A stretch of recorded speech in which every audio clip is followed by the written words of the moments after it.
The topic today is about a pivotal moment in history. It's the day the world changed and would never be the same. The day John Fitzgerald Kennedy, President of the United States of America at the time, was gunned down. From the beginning, a multitude of conspiracy theories were put forward about the murder. And until this day, no one knows the exact circumstances of this tragic event.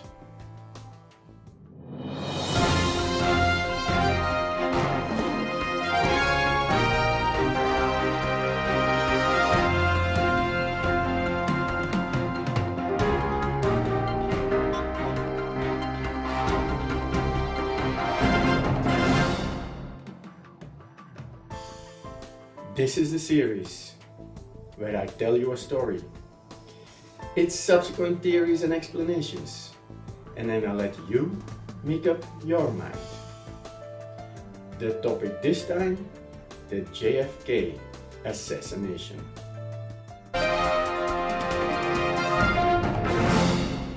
On Friday, 22nd of November, 1963 at 12:30 p.m., John F. Kennedy was gunned down in an open-top limousine.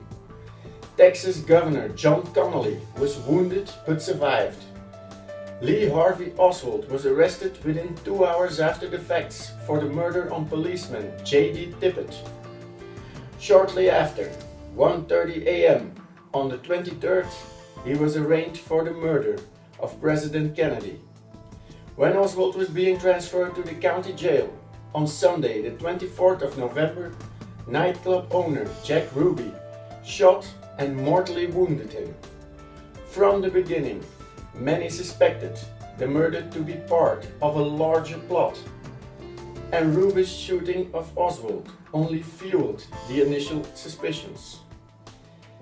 The Warren Commission concluded in 1964 that Lee Harvey Oswald acted alone and no credible evidence existed that corroborated a conspiracy to assassinate the president.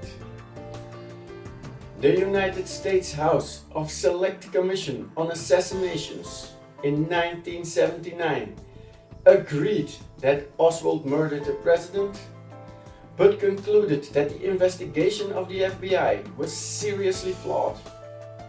They stated that at least 4 shots were fired, with a high probability of a second gunman, and a conspiracy was probable.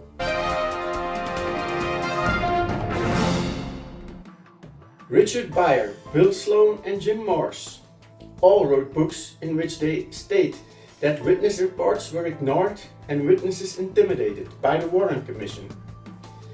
One such witness was Jean Hill, who was humiliated and discredited into changing her story.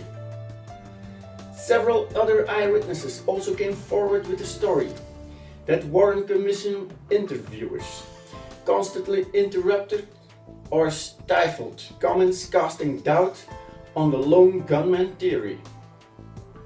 Many people said they were intimidated by FBI agents and anonymous individuals into changing or suppressing what they knew about the assassination. A list of 103 witnesses connected to the Kennedy assassination was presented by Jim Marsh, whom allegedly died under mysterious or suspicious circumstances. According to Jerome Croth, several mafia figures, not in the least Sam Giancana and Jimmy Hoffa, were likely murdered to prevent them from revealing their knowledge. Then there is the mysterious case of Rose Shermani, who allegedly knew about the assassination beforehand and was later found dead at the site of a highway near Big Sandy, Texas, apparently run over by a car.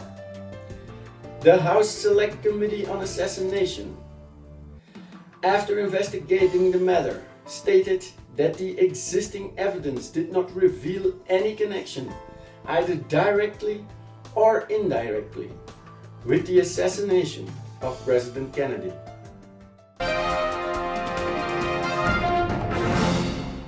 Film and photographs were confiscated. One from a woman called Beverly Oliver, who came forward in 1970 claiming to be the babushka woman from the Zapruder film. A film she had handed over for the development was never returned. Most, however, do not believe Beverly to be said babushka woman. Many documents from the investigations of both the Warren Commission and the House Select Committee have been withheld and are scheduled to be released in 2029.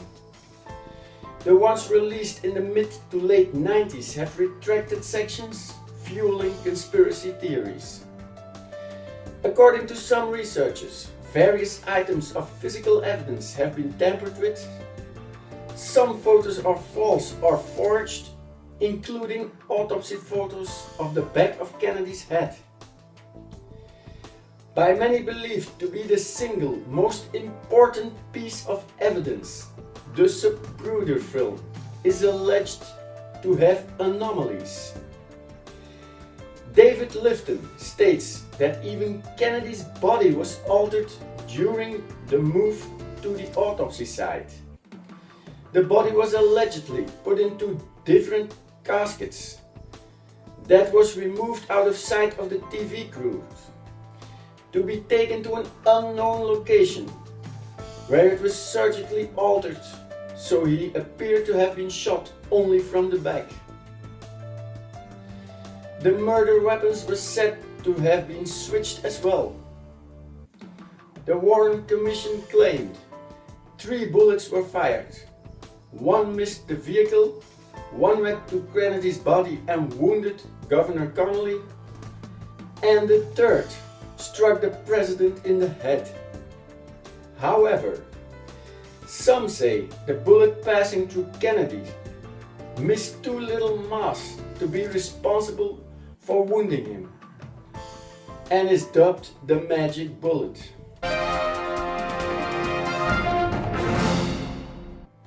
The House Select Committee on Assassinations concluded, after studying the evidence, that there was a 4th shot. The Warren Commission concluded the shots were fired from a single place, the 6th floor window at the southeast corner of the Texas School Book Depository.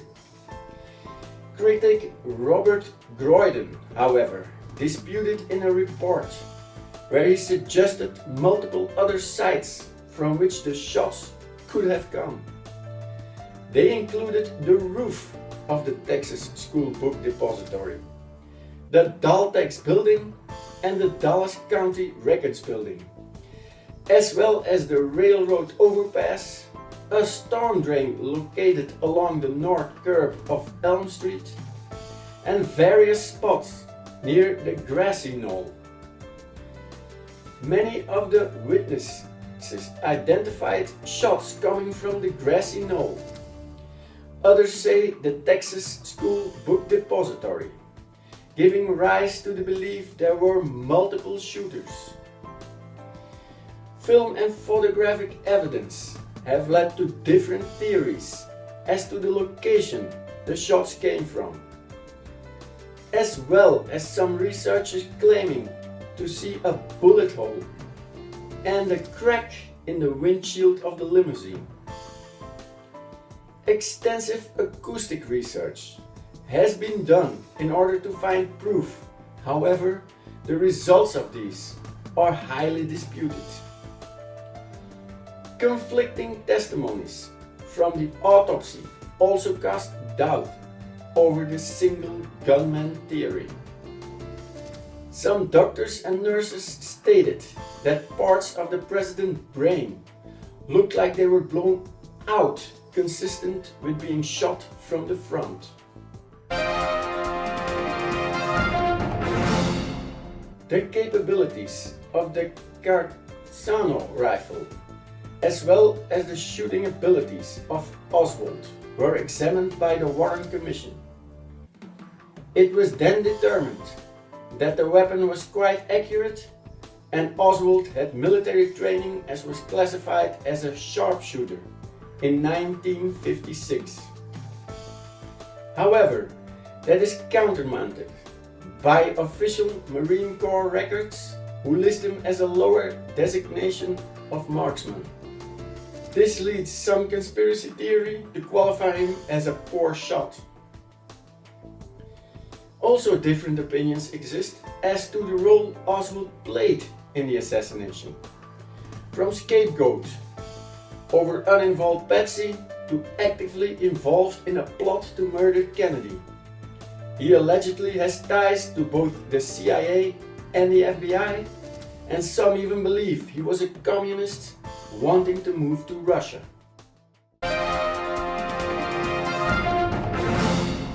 E.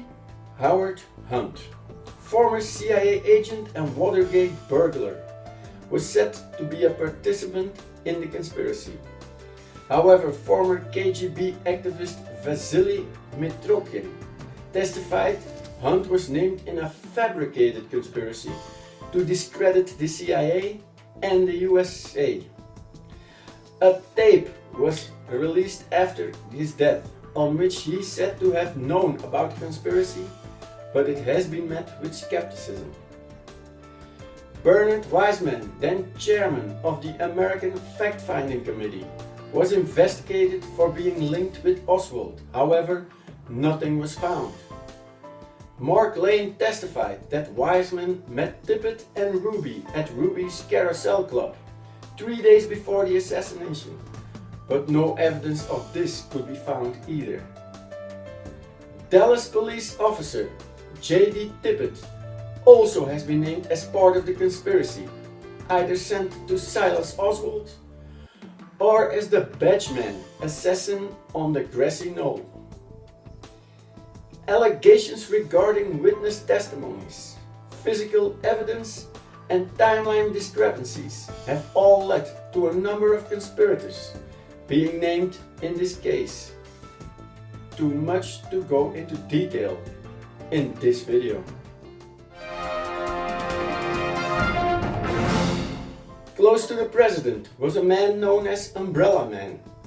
As it was not raining and he held an umbrella, it made some suggest that a dart with paralyzing agent could be fired from it, or he could have been there to give visual signals. Louis Stephen Witt came forward in 1978 as being the Umbrella Man, but many state there are many inconsistencies in his story and he is generally not believed. Sitting on the sidewalk next to Umbrella Man on the north side of Elm Street is a man known as Dark Complected Man, speculated to be Cuban government or Cuban exile involvement. On the grassy knoll, other men, Badgeman and Tin Hat Man, can be seen in photographs. Badgeman is said to wear a uniform very similar to that of the Dallas police. Black Dog Man is a figure who can be seen at the corner of a retaining wall in the Wills and Bess Detzner photo of the assassination. He is also linked with the conspiracy. Some argue he is the witness Emmett Hudson. Others say it is a black woman who never identified herself.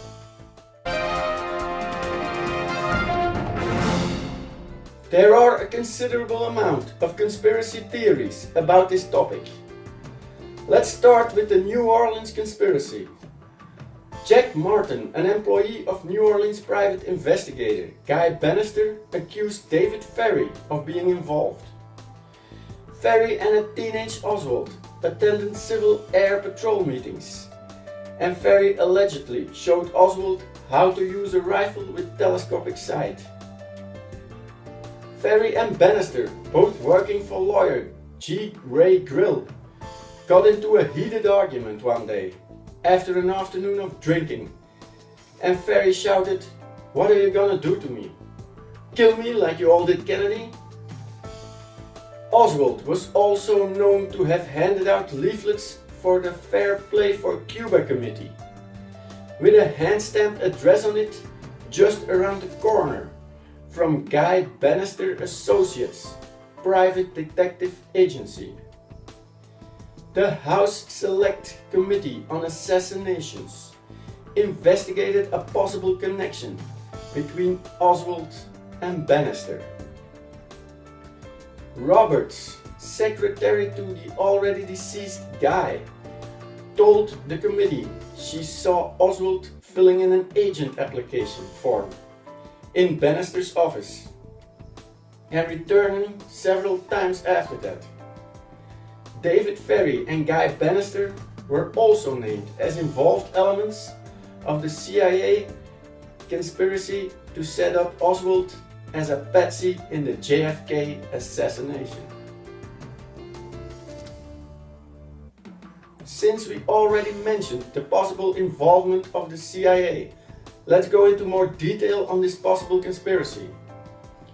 There were always suspicions that Oswald was linked to the CIA. John M. Newman, U.S. Army intelligence officer and NSA executive assistant, published evidence of file tampering concerning Oswald by both the CIA and the FBI. He also stated they withheld information about Oswald being a possible threat to the president. Some conspiracy theorists allege that the hit was ordered by Fidel Castro himself and that Oswald had ties with agents of the Cuban government. Oswald was allegedly a communist and a Castro supporter, as well as a hired gun for a Cuban communist assassination team. No evidence for this was uncovered though, and in an interview in 1977, Castro denied any involvement. Cuban exiles might also be involved. Individual members of anti-Castro Cuban groups accused Kennedy for his failed Pigs Bay invasion, which impeded them to return to Cuba. Some say the Soviet Union was involved, stemming from the fact that they had to back down during the Cuban Missile Crisis. Also, Nicolae Ceausescu told the later defected Lieutenant General Ian Mihai Pasek about a list of 10 world leaders the Kremlin killed or tried to kill, amongst them President John F. Kennedy. Some argue that the lack of Secret Service protection occurred not because of Kennedy himself, but because they were part of the conspiracy. One such action was the removal of the bubble top of the limousine. The inactivity of the agents during the assassination helps to maintain this theory. US President Dwight Eisenhower had already warned the nation of the power of the military establishment and the arms industry. Kennedy allegedly wanted to turn away from the Cold War and negotiate a peace with the Soviet Union, starting with the end of the Vietnam War. This was not the kind of leadership the CIA, the Joint Chiefs of Staff, and the military-industrial complex wanted in the White House. Thus, the assassination became a coup d'etat. Many also state that several high-ranking members of the mob conspired to get President Kennedy killed. Among them, Johnny Rosselli, Santo Traficante Jr., Carlos Marcello, Sam Giancani, and Jimmy Hoffa. Allegedly, the mob had helped Kennedy's father Joseph to get JFK elected, and now Robert Kennedy had launched an unprecedented crusade against the mafia.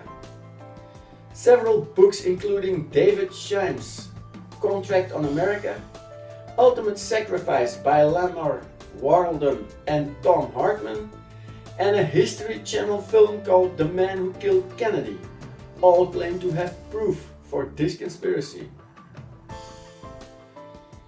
Evelyn Lincoln, Kennedy's personal secretary, wrote in her book that Kennedy told her he would drop Lyndon B. Johnson in favor of New York State Governor Terry Stanford. This has been stated as a possible motive for the involvement of Johnson in the assassination. Alleged mistress of Lyndon, Madeleine Brown, also implicated him in the conspiracy. Johnson also supposed to have called Dr. Charles Crenshaw when they were resurrecting Oswald, demanding a deathbed confession. No proof of this exists though. Former CIA agent E. Howard Hunt also accused Johnson. It is also said that Kennedy wanted to transfer power from the Federal Reserve to the United States Department of the Treasury. Forces opposed to this, most notably billionaires, power brokers and bankers, are alleged to have played at least some part in the assassination. Due to Kennedy's opposition against the Israeli nuclear program, many in the Muslim world believe a Zionist conspiracy. Israeli Prime Minister David Ben-Gurion orchestrated the assassination. It was a joint enterprise with the CIA and organized crime. Okay, some of these theories may be out there, but we're not done yet. Among some of the more crazy theories are these ones. The driver did it. It was Jackie Kennedy. It was a revenge killing by Joe DiMaggio for the death of his ex-wife Marilyn Monroe. There was a shadow government possibly involving the Illuminati or the Freemasons who were involved in it. It is even suggested that Lyndon B. Johnson was a Freemason.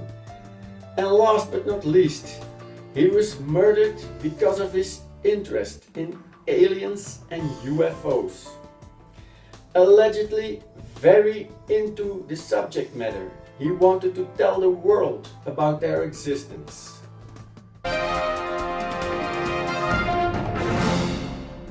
I found out that some of these conspiracy theories are combined, specifically the ones involving the CIA, the FBI, Lyndon B. Johnson, the Cuban exiles, the Federal Reserve, the Mossad from Israel, the Secret Service, and the military-industrial complex. A myriad of theories involving different combinations, either in conjunction or separate from each other, makes this the most complicated and elaborate mystery in the history of mankind. I actually got a headache researching this subject. And now I hand it over to you. I suggest you do some more research about this before you decide. Did you like the video? Click the like button. Leave comments or start a discussion in the comment box. If you want to see more, you can subscribe to my channel. I have a vlog channel, so if you want to get bored, why don't you check it out? And you can follow me on social media. All links in the description. See you next time!